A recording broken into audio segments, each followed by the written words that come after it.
Magsisilbing radio partner ng Department of Budget and Management o DBM ang DZRH-MBC para sa gaganaping Open Government Partnership sa susunod na buwan. Ayon sa ahensya, bahagi ito ng pagkilala sa mahalagang tungkulin ng media bilang watchdog ng publiko sa pagtitiyak ng isang transparent at mapagkakatiwalaang pamahalaan. Ang buong kwento tinutukan ni Rose Babiera.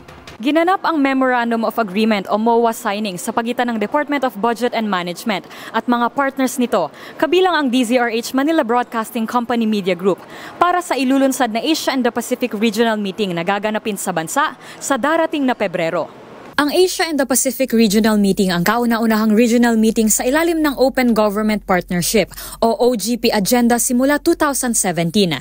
Layo nitong palakasin ang konsepto ng transparency at accountability sa gobyerno sa pangunguna ng Department of Budget and Management.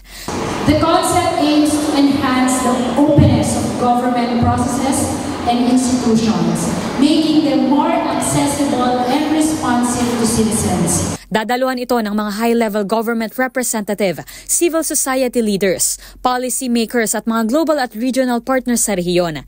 Sa ginanap na Memorandum of Agreement o MOA signing, kinilala ni Budget Secretary Amenah Pangandaman ang papel ng gobyerno at pribadong sektor, lalo na ng media sa pagsusulong ng open government.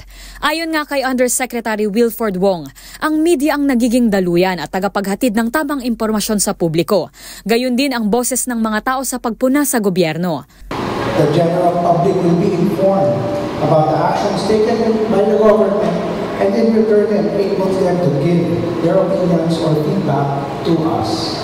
Kinatawa naman ni Attorney Rudolph Steve Hularbala ang DZRH Manila Broadcasting Company bilang radio partner ng DBM sa proyektong ito.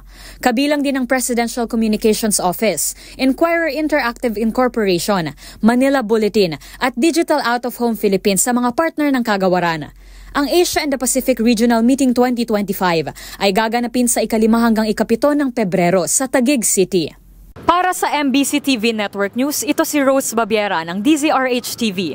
Una sa Pilipinas, una sa Pilipino.